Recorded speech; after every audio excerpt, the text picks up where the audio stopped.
श्रीसूक्त हरि ओं हिरण्यवर्णां हरिणीं सुवर्णरजतस्रजां चन्द्रां हिरण्मयीं लक्ष्मीं जातवेदो आवह ताम् आवह जातवेदो लक्ष्मीमनपगामिनीं यस्यां हिरण्यं विन्देयं कामश्वपुरुषानहम् अश्वपूर्वां रथमत्यां हस्तिनादप्रबोधिनीं श्रियं देवीमुपहवये शिर्मा देवी जुषतां कां सुस्मिता हिरण्यप्राकाराम् आर्द्रां ज्वलन्ति तृप्तां तर्पयन्तीं पद्मे स्थितां पद्मवर्णां तामिहोपहवये श्रियं चन्द्राप्रभासां यशसा ज्वलन्ति श्रियं लोके देवजुष्टामुदारां तां पद्मिनीं शरणं प्रपद्ये अलक्ष्मीर्मे नश्यतां त्वां ऋणे आदित्यवर्णे तपसोऽधिजातो वनस्पतिस्थो वृक्षोऽत बिल्वः तस्य फलानि तपसा नुदन्तु मायान्तरायाच्च बाह्या अलक्ष्मीः उपैतु मां देवसखः कीर्तिश्च मणिना सह प्रादुर्भूतोऽस्मि राष्ट्रेऽस्मिन् कीर्तिमृद्धिं ददातु मे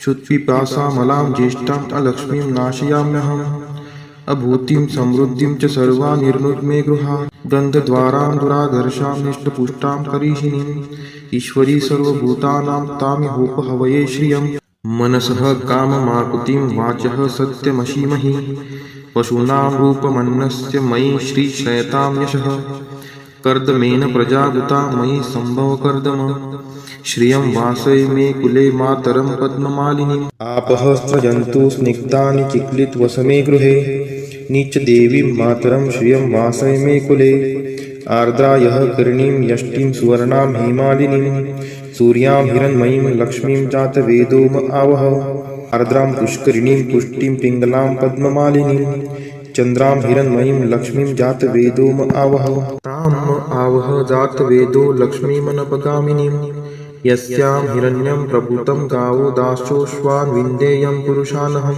यः शुचिः प्रयतो भूत्वा जुहुयादाज्यमन्वहं सूक्तं पञ्चदशर्चं च श्रीकामः सततं जपेत् फलश्रुति पद्मानने पद्मपुरु पद्माक्षि पद्मसंभवे तन्मे भजसि पद्माक्षि येन सौख्यमलभाम्यहम् अश्वदायै गोदायै धनदायै महाधने धनं मे लभतां देवी सर्वकामान् च देहि मे पद्मानने पद्मविपद्मपत्रे पद्मप्रिये पद्मदलायताक्षी विश्वप्रिये विष्णुनोनुकुले त्वत्पाद पद्ममयी सन्निधत्स्व पुत्रं पौत्रं धनं धान्यं हस्त्यश्वादिगवे रथं प्रजानां भवसि माता आयुष्मन्तं करोतु मे धनम् अग्निर्धनं वायुर्धनं सूर्योधनं वसुः धनम् इन्द्रो बृहस्पतिर्वरुणं धनम् अस्तु मे वैनतेय सोमं पिबतु रुद्रः सोमं धनस्य सोमिनो मह्यं ददातु सोमिनः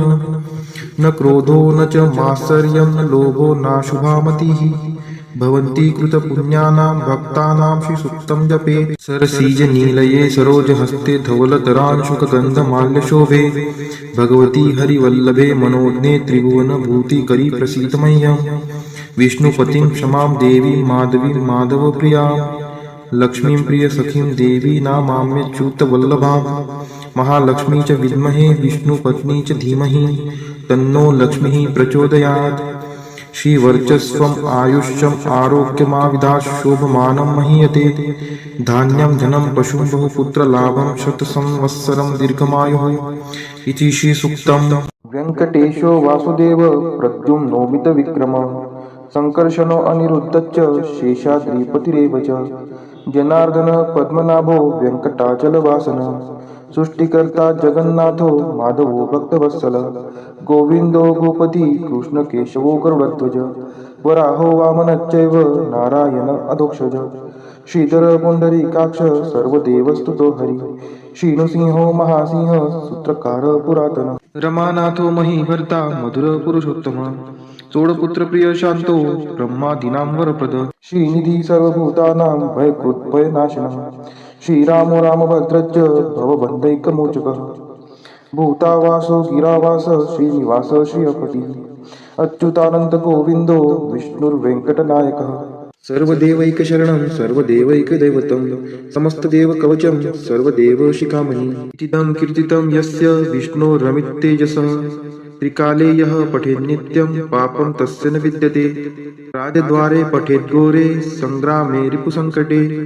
भूतसर्पपिशाचादि भयं नास्ति कदाचन। अपुत्रो लभते पुत्रान् निर्धनो धनवान् भवेत्। रोगार्तो मुच्यते रोगात् बद्धो मुच्येत बन्धनात्। यद्यदिष्टितमं लोके तत्तत् प्राप्नोत्य संशयः। ऐश्वर्यराजसम्मानं भक्तिमुक्तिफलप्रदं। विष्णोर्लोकैकसोपानं सर्वदुःखैकनाशनं। सर्वैश्वर्यप्रदं नृणां सर्वमङ्गलकारकं। मायावी परमानन्दं त्यक्त्वा व्यङ्कटमुत्तमं। स्वामी पुष्करिणीतीरे रमया सह मोदते। कल्याणाद्भुतगात्राय कामितार्थप्रदायिने श्रीमद्वेङ्कटनाथाय श्रीनिवासाय ते नमः। वेङ्कटाद्रिसमं स्थानं ब्रह्माण्डे नास्ति किञ्चन। वेङ्कटेशसमो देवो न भूतो न भविष्यति। इति ब्रह्माण्डपुराणे ब्रह्मनारद संवादे श्री वेंकट स्तोत्रम संपूर्ण।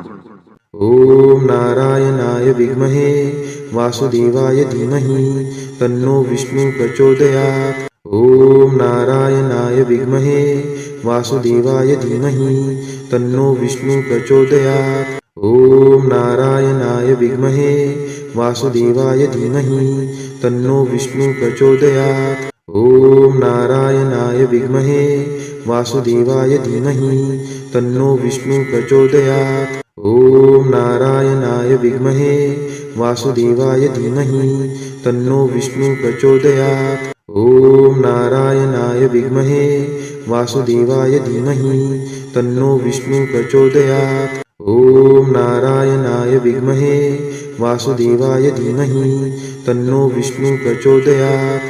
ओम नारायणाय विद्महे वासुदेवाय धीमहि तन्नो विष्णु प्रचोदयात्। ओम नारायणाय विद्महे वासुदेवाय धीमहि तन्नो विष्णु प्रचोदयात्।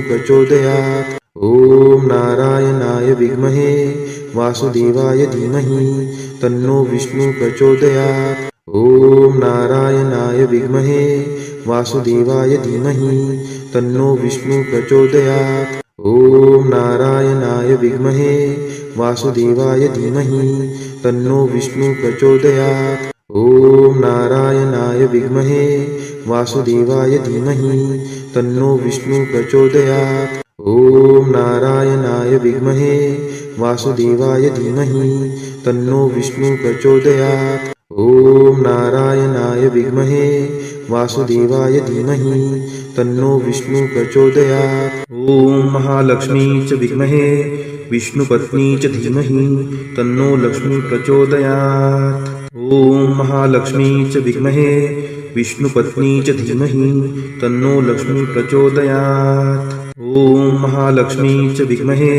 विष्णुपत्नी च धीमहि तन्नो लक्ष्मी प्रचोदयात्।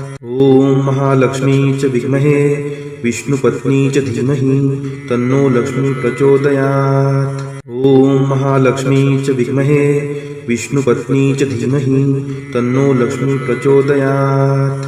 ओम महालक्ष्मी च विद्महे विष्णुपत्नी च धीमहि तन्नो लक्ष्मी प्रचोदयात्। ओम महालक्ष्मी च विद्महे विष्णुपत्नी च धीमहि तन्नो लक्ष्मी प्रचोदयात्। ओम महालक्ष्मी च विद्महे विष्णुपत्नी च धीमहि तन्नो लक्ष्मी प्रचोदयात्। ओम महालक्ष्मी च विद्महे विष्णुपत्नी च धीमहि तन्नो लक्ष्मी प्रचोदयात्। ओम महालक्ष्मी च विद्महे विष्णुपत्नी च धीमहि तन्नो लक्ष्मी प्रचोदयात्। ओम महालक्ष्मी च विद्महे विष्णुपत्नी च धीमहि तन्नो लक्ष्मी प्रचोदयात्। ओम महालक्ष्मी च विद्महे विष्णुपत्नी च धीमहि तन्नो लक्ष्मी प्रचोदयात्।